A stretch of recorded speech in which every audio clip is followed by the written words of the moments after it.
pertama yang ditanyakan mengenai bagaimana kunci istiqomah, Gus. Tentunya dalam hal kebaikan dan menyebarkan kebaikan-kebaikan di sekitar. Yang kedua, bagaimana caranya meningkatkan atau keluar dari situasi atau permasalahan apapun itu. Mungkin itu, Gus. Mungkin mohon pencerahannya. Enggak, tafsirnya jiran sendiri. Itu yang kita catat, Gus. Ini kesurupan nih. Silakan, Gus. Ya, terima kasih Mas Haidar. Bismillahirrahmanirrahim. Kalau rumus istiqomah paling mudah itu kata Imam Nawawi dalam kitab Al-Majmu' itu adalah keputusan ilmu.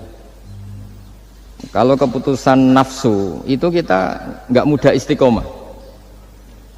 Imam Nawawi mencontohkan begini, misalnya habis maghrib kita istiqomah baca Yasin. Itu cara pemaknaan itu baca Yasin itu kebaikan. Sehingga nanti kalau kita batalkan karena anak kita sakit atau karena ada orang tua kita sakit, kemudian kita ke rumah sakit mengantarkan, ini juga tidak mengganggu istiqomah baca Yasin. Karena maknanya adalah baca Yasin kebaikan, ditinggalkan untuk kebaikan yang bentuknya lain. Jangan seperti istiqomah versi ghairu ahlil ilm yang dikatakan orang-orang yang tidak ahli ilmu, sehingga kadang cara berpikir ya tetap mau Yasin senajan to makmu wis kejet-kejet gitu. Nah, itu akhirnya kan kayak Islam itu jadi sadis, jadi demi istiqomah meninggalkan ibadah sosial. Maka banyak ulama mengatakan istiqomah itu ya kebaikan ke kebaikan yang lain, kebaikan ke kebaikan yang lain. Makanya saya bilang istiqomah itu adalah keputusan ilmu. Itu kata Imam Nawawi. Sehingga dalam banyak hal saya beri contoh. Hidup ini baik apa enggak? Ya baik, karena hidup ini menjadi mazru'atul akhirah. Referensi kita masuk surga dan neraka itu berdasar kehidupan sekarang ini. Berarti hidup ini spesial.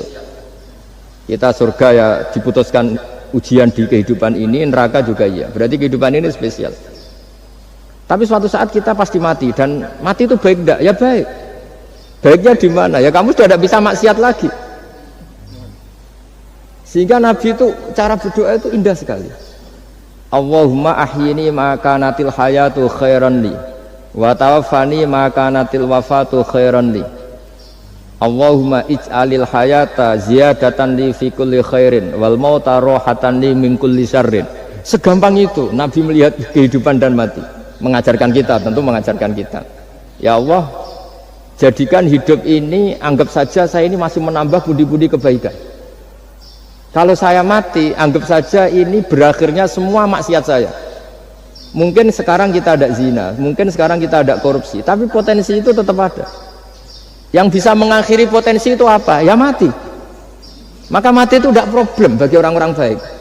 Kalau sampai anggap problem berarti agak kurang baik. Jadi sehingga ya hidup itu ya biasa, mati. Saya ini termasuk kiai muda yang nggak mati takut mati, ya biasa. Hidup ya mau, mati ya mau, ya biasa aja. Karena begitu indah ajaran Nabi. Ij'alil hayata ziyadatan li fi kulli khairin wal mauta rohatan li min kulli syarrin. Dan kalau ada kematian berarti anggap akhir dari segala keburukan. Maka berkali-kali saya ngomong, orang-orang alim dulu itu sudah pinter. Kalau ada badan narkoba, penjahat mati, itu tetangganya tetap disuruh bilang, ini orang baik, dia saksikan dia. Tetangganya protes semua, baiknya di mana orang nakal gitu. Padahal kiainya bilang baik kan sudah mati, tidak bisa apa-apa sudah.